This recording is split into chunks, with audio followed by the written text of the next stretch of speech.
निवडणूक आयोगाचा big boss fame Abhijit बिचुकलेंनी आपल्या स्टाईलने घेतला समाचार. सातारा नगरपालिकेचे अपक्ष उमेदवार big boss fame Abhijit Bichukale यांनी निवडणूक आयोगाने दिलेल्या 21 तारखेच्या मतमोजणीवर जहाल प्रतिक्रिया व्यक्त केली. आज मतदान झाल्यानंतर निकाल हा 20 दिवसानंतर आहे. माझं सगळ्या महाराष्ट्रातल्या नगरपरिषदा, नगरपंचायतीच्या निवडणुकांना प्रत्यक्ष उभ्या राहिलेल्या सगळ्या पक्षीय उमेदवारांना विनंती आहे. निकालाच्या ठिकाणी ज्या ठिकाणी मतपेट्या ठेवल्या जातात त्या ठिकाणी अंथरूण पांघरून घेऊन मुक्कामाला जा. भाजप काही करू शकतं असं शरद पवारांनी म्हटलेलं आहे. ते खरं ठरू शकतं, म्हणून ज्या ठिकाणी EVM मशीन ठेवलेलं आहे तिथेच मुक्कामी जा. गडबड होण्याची शक्यता आहे. मी सेलिब्रिटी म्हणून सांगतोय. त्यांनी आपल्या या ठिकाणी सर्व सातारकरांना सांगतो की तुमचा जो मतदानाचा अधिकार आहे तो ताबडतोब तुम्ही येऊन आज दिवसभरामध्ये 5-5:30च्या आत बजवायचा आहे.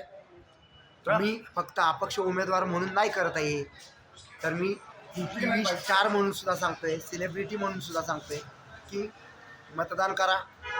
या ठिकाणी तुमच्या माध्यमातून पत्रकारांच्या मला कळालं की मतमोजणी काहीतरी आता 20 दिवसांनंतर आहे.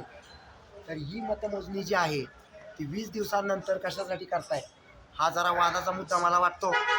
या ठिकाणी तुम्ही जे काही मतमोजणीचं ठिकाण तारीख ठरवताय तर संपूर्ण पक्षांच्या विविध पक्षांच्या कार्यकर्त्यांना सांगतो, अपक्षांच्या कार्यकर्त्यांना सांगतो, माझ्यासह सर्व उमेदवारांना अपक्ष सांगतो की ताबडतोब जर हा निकाल 20 दिवसानं करणार आहेत तर त्या ठिकाणी थंडी जास्त आहे. सगळ्यांची त्या ठिकाणी अंथरुणं पांघरुणं घेऊन त्या ठिकाणी आता जाऊन झोपा सगळे लोक. कारण 20 दिवस कुठं ठेवणार आहे त्या मशीन्स? काय उद्या झालं तर? शरद पवार साहेब सारख्या लोकांनी सांगितलं होतं की मशिनीमध्ये घोळ आहे, तर तसा घोळ करणार आहे का? मला काय बोलायचं नाही कुणाला. BJPचं जर काही षडयंत्र असेल तर असं करू नका. हा देश संविधानामुळे चालतो आणि संविधानामुळे ही जनता आहे आणि जनतेमुळे हे संविधान आहे. आमच्या जनतेला वेड्यात काढायचं काम तुम्ही करायचं नाही. Bureau report SBN Marathi, Satara.